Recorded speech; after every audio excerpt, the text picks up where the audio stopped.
Alright, we're looking at the problem 1 from the worksheet for section 5.3. This is asking us to find the second derivatives of a couple of different functions. The first one, we just need the power rule twice. So the power rule should give us 12x squared plus 10x plus 6 for the first derivative. And then for the second derivative, power rule again should give us 24x plus 10. So not too bad on that one. The second one's going to be a little bit harder.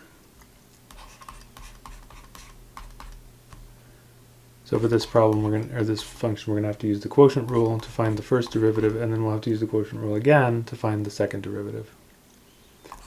So for the first derivative, the quotient rule tells us low d high, so low d high minus high d low.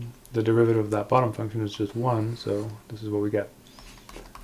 And then this is all divided by the bottom function squared. Distributing that 2x, we get 2x plus 2x squared minus x squared. And then you see these like terms here. 2x squared minus x squared is just x squared, and then plus the 2x.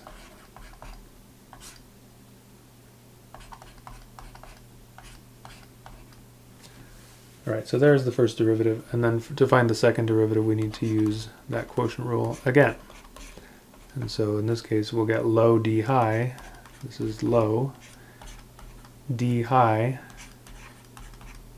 2x plus 2 minus high d low. And that derivative of that bottom function is going to be 2 times 1 plus x.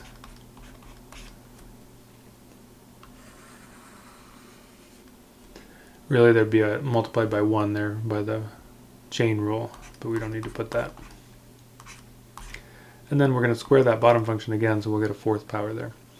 So at this point we need to notice that we have a 1 plus x here, and there's also a 1 plus x in the denominator.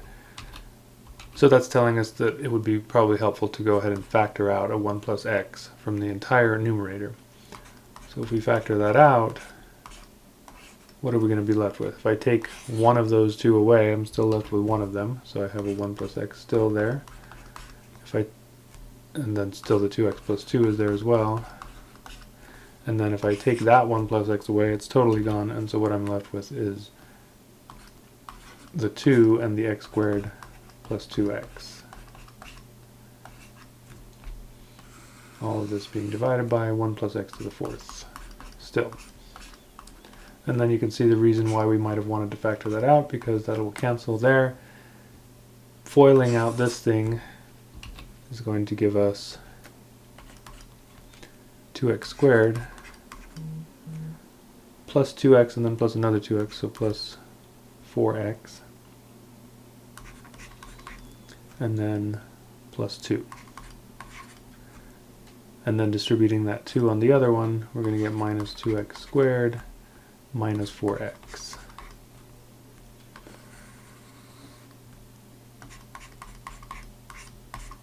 Then we see that we have some like terms here, 2x squared minus 2x squared, 4x minus 4x.